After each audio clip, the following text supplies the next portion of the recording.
السلام عليكم ورحمة الله وبركاته. كيف حالكم يا أول؟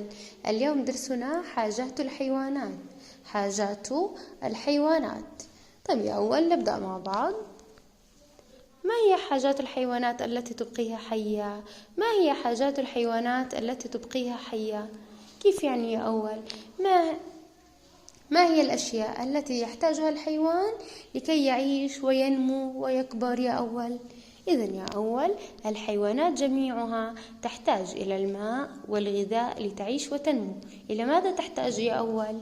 إلى الماء والغذاء لتعيش وتنمو. طيب يا أول هنا سوف نأخذ يا أول في بعض الحيوانات تأكل نباتات ونسميها ماذا يا أول؟ آكلات العشب. آكلات العشب. وبعض الحيوانات تأكل لحوم ونسميها آكلات اللحوم. ونسميها آكلات اللحوم. طيب يا أول نتعرف هنا على الحيوانات التي تأكل النباتات. بعض الحيوانات تأكل النباتات فقط يا أول، وهي تسمى آكلات العشب. تسمى آكلات العشب. منها يا أول الأرانب والأبقار. الأرانب والأبقار. انظر هنا يا أول إلى البقرة. يا أول البقرة تأكل العشب لكي تعيش. تأكل العشب لكي تعيش. إذن ما هو أكل البقرة يا أول؟ العشب. أحسنتم. إذن هي من آكلات العشب. إذن هي من آكلات العشب. ننظر هنا يا أول إلى الصورة كيف تأكل البقرة العشب يا أول. إذن طعامها هو العشب. طيب يا أول ننظر هنا إلى صورة الجمل. يشرب الجمل الماء بفمه مثل معظم الحيوانات. إذن يا أول يحتاج الجمل أيضا إلى الماء وإلى الغذاء. الماء يا أول وإلى الغذاء. الغذاء إيش هو يا أول عنده؟ أحسنتم، العشب. إذن يا أول الجمل كمان شو ماله يا أول؟ من آكلات العشب. من آكلات العشب. ننظر إلى الصورة يا أول كيف يأكل الجمل العشب يا أول.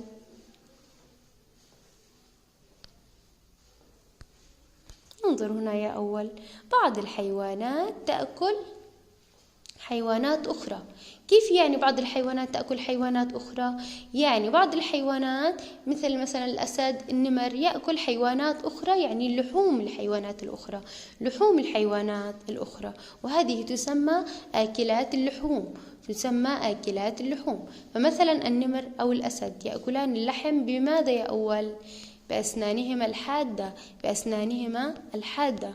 انظر يا أول كيف أسنان النمر. هذه تسمى أنياب. تسمى أنياب. يعني يأكل النمر يا أول بأنيابه. إذن كيف تساعد الأسنان النمر على تناول غذائه؟ بأنيابه الحادة. بأسنانه الحادة. وانظر يا أول لبعض آكلات اللحوم أيضا لها مخالب حادة. لها مخالب حادة. انظر يا أول هذه تسمى مخالب. هذه تسمى مخالب وتساعد على تناول الطعام. تساعد على تناول الطعام وافتراسها واصطيادها. اصطادها يا أول بمخالبه الحادة. بمخالبه الحادة يا أول.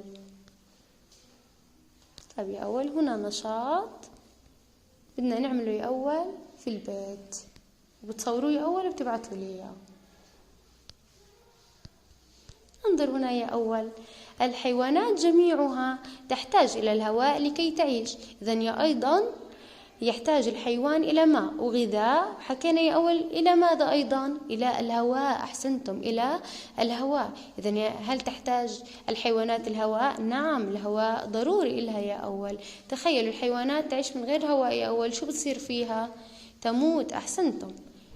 طب إذن يا أول تحتاج إلى هواء، وأيضا تحتاج الحيوانات إلى مأوى. شو يعني مأوى يا أول؟ يعني مسكن، يعني مكان بتعيش فيه. مسكن أو مكان تعيش فيه. إذن المأوى هو المكان الآمن الذي يعيش فيه الحيوان. انظروا هنا إلى الصورة يا أول إلى العصافير. أين تعيش العصافير؟ أحسنتم، في العش. تعيش العصافير في العش. انظروا هنا تبني العصافير أعشاشا لتضع البيض فيها. لتضع البيضة فيها. إذن يا أول ليش بتبني العصافير العش؟ أحسنتم، لتضع البيض فيها، ويكبر العصافير يا أول عبال ما إيش يستطيع إنه يطير يا أول، عبال ما يستطيع أن يطير. ننظر هنا يا أول، يعيش النحل في خلية يبنيها بنفسه. تعرف يا أول خلية النحل صح يا أول؟ هذه خلية النحل يا أول، هو ببنيها، النحل نفسه هو ببنيها وبعيش فيها يا أول. انظروا إلى الصورة الثالثة يا أول، يحتاج الأرنب إلى مأوى ليحتمي من أعدائه. كمان يا أول الأرنب له مأوى وله مسكن يحتمي به من أعدائه. هذا درسنا لليوم، نكمل الدرس يا أول الحصة الجاية إن شاء الله. يعطيكم العافية أول.